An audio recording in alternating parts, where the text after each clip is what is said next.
Hello, and welcome back to the History 2020 lecture series here at East Tennessee State University.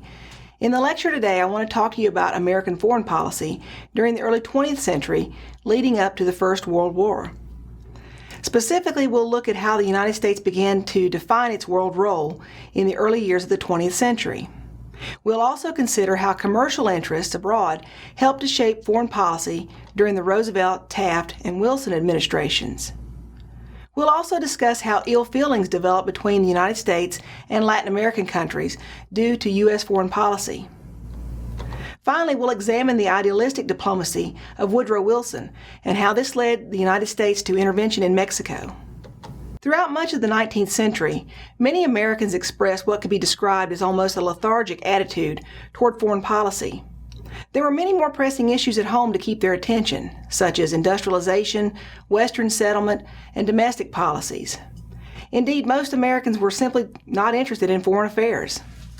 Yet the idea of manifest destiny, with its emphasis that the United States was destined to spread its influence and territory, remained alive in the decades after the Civil War. The expansion impulse was at first directed inward as Americans settled the Trans-Mississippi West. However, during the late 19th century, the impulse turned outward. As Americans witnessed European powers between 1870 and 1900 seizing territory in Africa and Asia, some worried that the United States might be left out or left behind in the scramble for territory, markets, raw materials, and outlets for investment. So beginning in the late 1880s, a new assertiveness began to characterize American foreign policy. The annexation of Hawaii, the Spanish-American War, the occupation of the Philippines, and other overseas developments represented both an extension of earlier expansion impulses as well as a sharp departure from past American foreign policy. So let's talk a little bit about how the United States began to define itself as a world power. The 20th century began with the United States engaged in a bloody but largely forgotten war in the Philippines that cost hundreds of thousands of lives. The conflict was a sequel to the Spanish-American War of 1898, which, if you'll remember, had been waged in part to support the Cubans who were fighting for independence from Spain. The Philippines had also been a part of the Spanish Empire, and in 1896, Emilio Aguinaldo organized a Filipino independence movement to drive the Spanish out. When the United States declared war on Spain in 1898, Aguinaldo's group supported and assisted American forces. So when the Spanish surrendered, Aguinaldo proclaimed Filipino independence and drafted a constitution. Yet in the peace treaty, Spain ceded Puerto Rico, Guam, and the Philippines to the United States. And the victory over Spain seems to have whetted the appetite for U.S. overseas expansion. Some American leaders, however, opposed the annexation of the Philippines because they thought it would corrupt the American principle, one that dated back to the Revolutionary War, that people should be self-governing rather than be colonial subjects. Also, many argued that it would seem to be contradictory to liberate the Cubans and annex the Philippines. Others pointed out that the Philippines would be difficult, if not impossible, to defend if a foreign power ever attacked them. Meanwhile, though, President McKinley and other leaders supported annexation.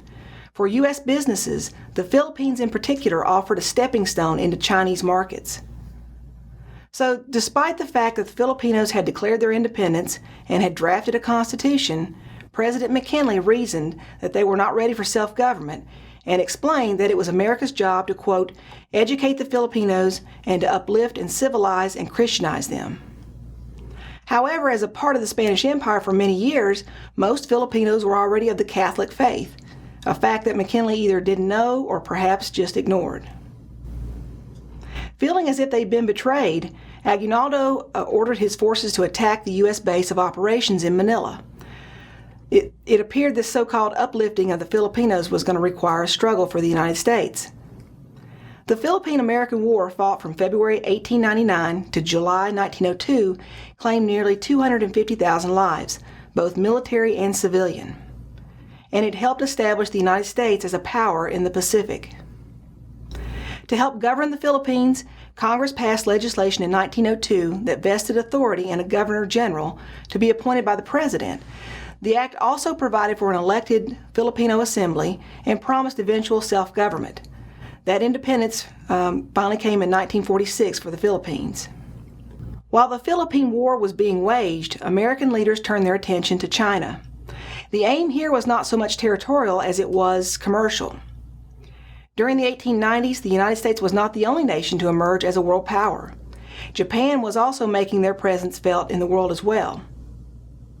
In 1894-1895, the Japanese defeated China in the First Sino-Japanese War. China's weakness enabled European powers to begin exploiting it. Russia, Germany, France, and Great Britain all established what were called spheres of influence in China by the end of the 19th century. For instance, the Russians won the right to build a railway across the Chinese province of Manchuria.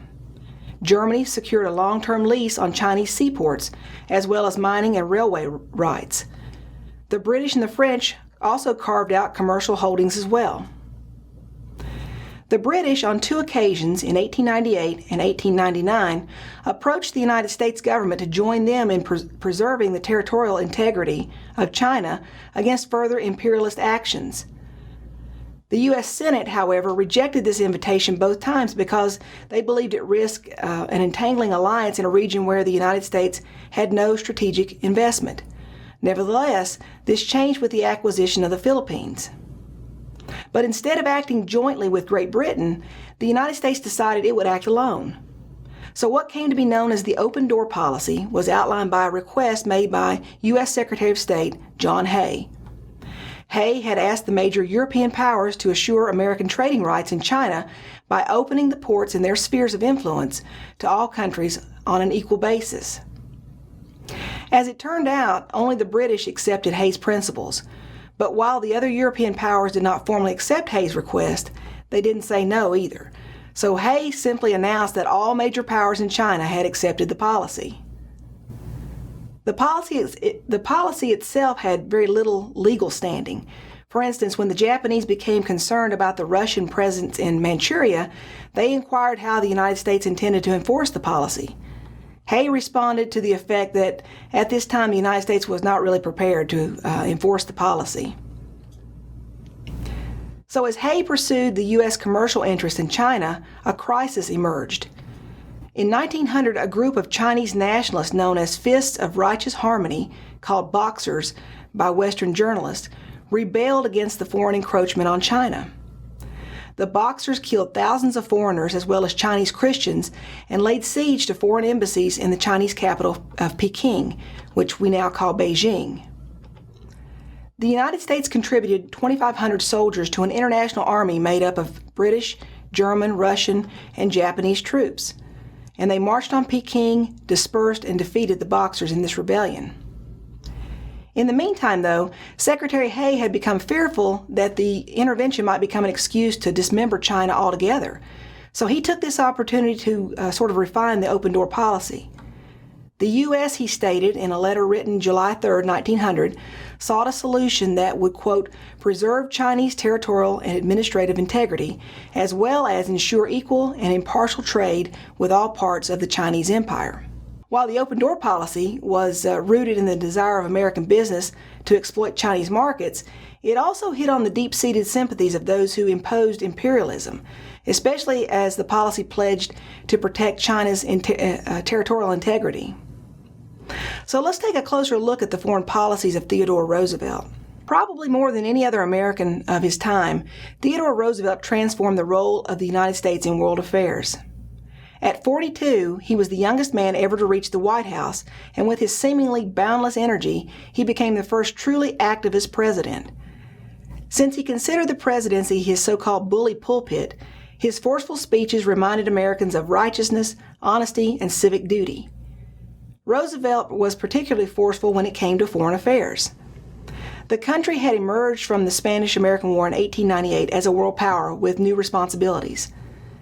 To ensure that the U.S. accepted its international obligations, Roosevelt stretched his executive powers and the Constitution to its limits. In the process, he effectively pushed a somewhat hesitant nation onto the world's center stage. And a trademark of Roosevelt's foreign policy was established in his adage of, quote, speak softly and carry a big stick. Since the time of the Spanish-American War, the United States became more deeply involved in the Caribbean. One issue that overshadowed every other in the region was the building of a canal across the 40-mile wide strip of land joining North and South America. A canal would effectively eliminate the hazardous voyage around South America.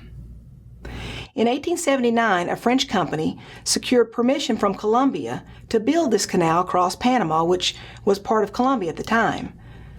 However, construction was continually delayed due to mismanagement and yellow fever. And by 1888, the company was nearly bankrupt and was trying to find a way to recover some of its losses. So the French company offered its assets, including its contractual agreement with Colombia, to the United States for $109 million. The U.S. at this time passed on the offer. In 1902, the company offered again and lowered the price to $40 million. Congress authorized Roosevelt to accept the offer from the French. The following year, Secretary of State John Hay signed an agreement with a Colombian diplomat, which gave the United States a 99-year lease on the project for a down payment of $10 million and a yearly fee of $250,000. However, in a strange turn of events, the Colombian Senate rejected the deal. They wanted the French contract to run out and strike a better deal. So that's why they rejected it. And this caused Theodore Roosevelt to go into a rage. He was determined he was going to go ahead with the project, so President Roosevelt found a collaborator in Philippe-Varilla, an official with the French Canal Company. Wanting to avoid a $40 million loss for his company, Varilla organized a revolution in Panama from a New York City hotel room, believe it or not. As his wife stitched a flag, he wrote a Declaration of Independence and a constitution for the nation of Panama.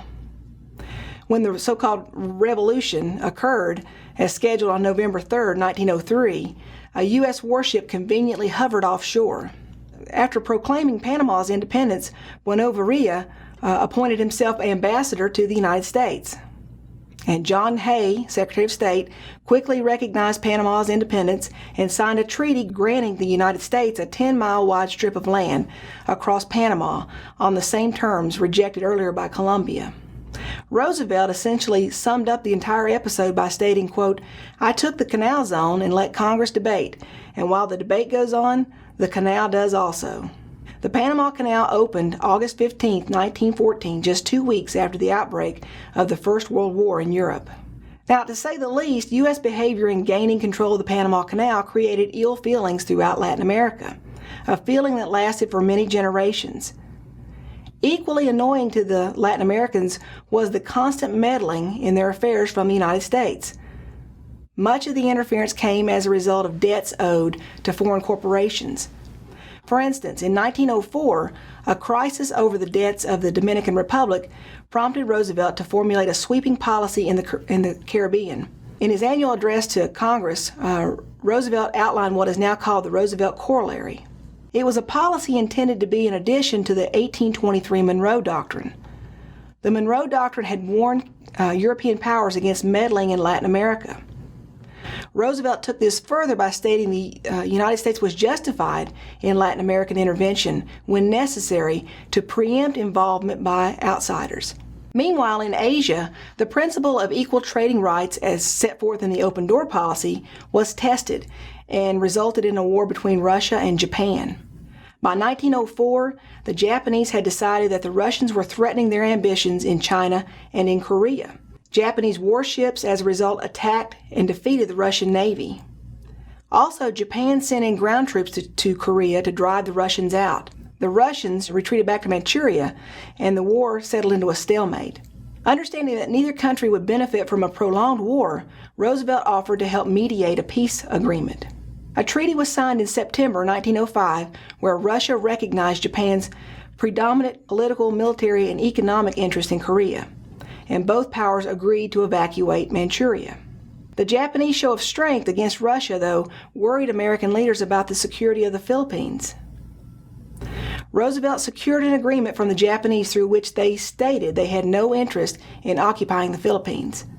Nevertheless, there was still a mutual distrust between the two countries. Now, while Roosevelt was negotiating peace between Russia and Japan, an effort that eventually won him the Nobel Peace Prize, tensions in Europe were becoming very heated. In 1905, after a dangerous crisis occurred in Morocco, Germany's Kaiser Wilhelm II went to Tangier and gave what could only be described as a saber-rattling speech, criticizing the French and the British in their interest over North Africa. An international convention was held, and Roosevelt sent delegates because he believed the United States had a huge stake in preventing the outbreak of a major war in Europe. The U.S. Senate eventually ratified the agreement made at the convention, but stipulated that America should remain committed to neutrality with regard to any European affairs. In 1907, before Roosevelt left the White House, he celebrated America's rise to the status of world power by sending the U.S. Navy on a grand tour around the world. Officially a friendly tour, this so-called Great White Fleet, called this because of the whitewashed ships, emphasized to the world America's naval might. So now let's look at the policies of William Taft and Woodrow Wilson. While William Taft was not the progressive president that his predecessor Theodore Roosevelt was, he nonetheless continued advancing U.S. commercial interests around the world. The foreign policy Taft put forward was sometimes referred to critics as dollar diplomacy. In essence, whenever U.S. commercial interests were threatened, Taft sent in the military to stabilize the situation in order to protect American investments. So that's why it was called dollar diplomacy. For instance, in Nicaragua in 1911, a U.S.-backed revolution allowed Adolfo Diaz to assume power. U.S. bankers loaned the government $1.5 million in exchange for control of Nicaragua's national bank, customs service, and railroad. And the reason this was done was to keep foreign powers from trying to build a canal across Nicaragua that would rival the U.S.-controlled Panama Canal. So when a revolt broke out against Diaz's government in 1912, Taft sent the U.S. Marines to protect the bankers' investment. And except for one brief interval, the military forces remained in Nicaragua until 1933. As Woodrow Wilson took office in 1913, he criticized the interventionist policies of his Republican predecessors. Wilson, who had no experience in international affairs, admitted before taking office, quote, "It would be an irony of fate if my administration had to deal chiefly with foreign affairs." That irony became all too real as events in Latin America and Europe unfolded in the coming years of Wilson's administrations. Although he didn't have experience in international affairs, that's not to imply that Wilson was lacking in ideas or convictions about global issues. In fact, he considered himself a man of providential destiny who would help create a new world order, one built on morality and idealism rather than what Wilson considered to be selfish national interests. So Wilson developed a diplomatic policy based on this sort of sanctimonious idealism. Upon taking office, Wilson pledged the United States would never again seek one additional foot of territory by conquest. However, Wilson soon found it difficult to live up to his pledge. For instance, in 1915, Wilson sent the U.S. Marines to Haiti and the Dominican Republic after unrest occurred. The U.S. military remained in the Dominican Republic until 1924 and in Haiti until 1934. Nevertheless, events in Mexico proved to cause Wilson the most distress in his dealing with Latin America. Mexico had won its independence from Spain back in 1820, yet the nation had remained divided between a landowning elite and an impoverished peasantry.